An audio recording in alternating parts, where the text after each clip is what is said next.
Good morning, everyone. Welcome to Coffee with the Pastor.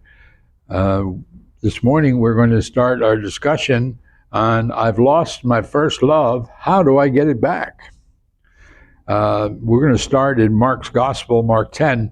Then James and John, the sons of Zebedee, came to him being Jesus, of course, saying, "Teacher, we want you to do for us whatever we ask."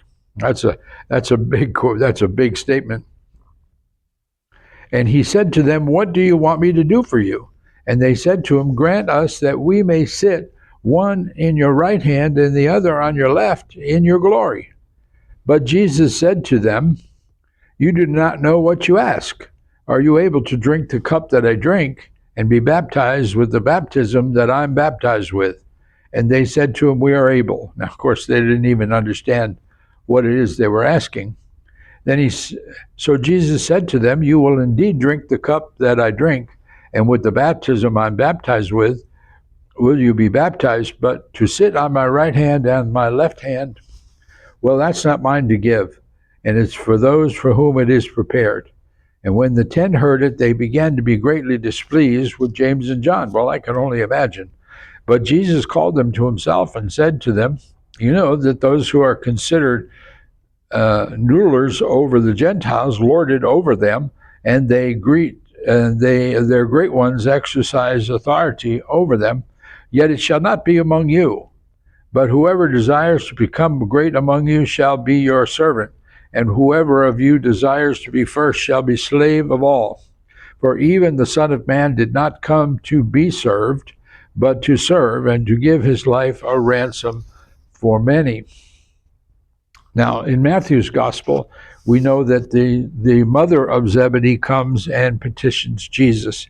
Now, it seems like they're at odds with each other, but it's not really, because Zebedee's mother, the mother of James and John, were traveling with the group. So it's not clear, who approached Jesus with the subject. Was it with James and John, or was it the mother, or were they all together?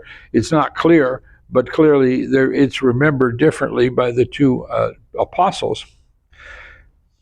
In Luke 18, it says this, "And they brought infants to him that he might touch them.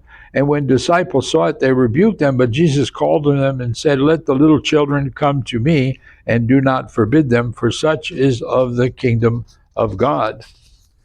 And finally, in Matthew 18, we see they asked him, "Who is the most important in the kingdom?" Now, when you ask that question, you want to hear your name somewhere mentioned in there, and that's probably what they thought.